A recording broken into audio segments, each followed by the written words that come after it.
Ndabaramukije mw'izina rya Yesu. Uyu munsi turabire hamwe uburyo umuntu yosenga kugira ngo Imana ibashe kumva amasengesho utiriwe uvuga vyinshi.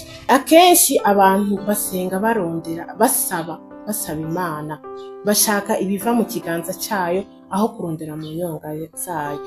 Rero twige uburyo twosenga tubwira Imana ibashe kutwumva vyihuse kandi tutanavuze vyinshi. Turabire hamwe amajambo yo muri Matayo, uburyo Matayo barimo basigura ukuntu Imana itubwira ngo ntitukavuge amagambo menshi, tumeze nk'abanyamahanga twiyumvira ko ariho Imana ibasha kutwumva, turondere mu nyonga zayo kurusha uko turondera ibiva mu kiganza cayo.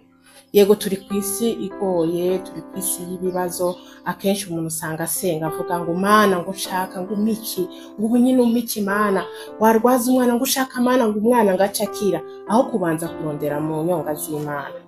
Hari umuririmbyi waririmbye neza indirimbo, wumva ntiyashoka asaba Imana ibiri mu kiganza, ahubwo yabanje kurondera mu nyonga zayo, arayibwira ngo ndazi ko ushobora kumpa ibirenze ibyo nsaba, ngo Yesu umukunzi wanje.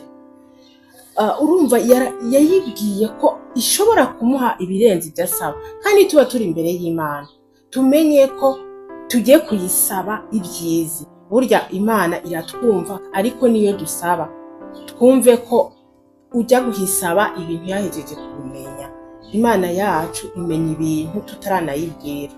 Tujye tujya imbere y'Imana tuzi ko mbega ugiye nko gusaba umuntu, tuvuge nkanje uje kunsaba nk'amahera, uje uzi neza ko ayo mahera ugiye kunsaba, ndabizi neza ko uzanywe no kunsaba amahera. Mbega ushoka kumbwira ngo mpaye mahera ahubwo utangura ukansuhuza, ukambarira neza, ukambwira ati ndazi, ukantaka kugira ngo ayo mahera nze kuyaguha fise umutima umeze neza. N'Imana yacu rero nuko ntitugace dushoka twibarira ngo mpa, ahubwo ubanze uyivuge neza, urondere mu nyonga zaho cyane ko urondera mu kiganza cawe. Imana ngo umwana wanje arwaye, ngo ubu nyene gaca akira, ngo usange yakize mu izina rya Yesu, cyanga ngo Imana ngo nyene yakazi, ngo ubu nyene ngo kambe.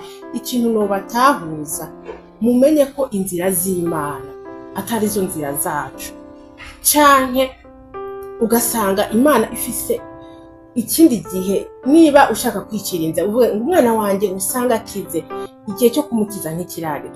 Twimenyereze gutegereza Imana, kuko turavye neza inzira z'Imana ntago ari zo nzira zacu, kandi ivyiyumviro vy'Imana sivyo vyacu. Tureke rero kuguma twicira inzira, kandi tumenye ko igihe cy'Imana atari cyo gihe cyacu. Igihe wumva ko Imana yagukemurira ibyo bibazo, si cyo gihe cy'Imana. Imana ni inyarutonde, Imana ikorera igihe cyayo. Shalom.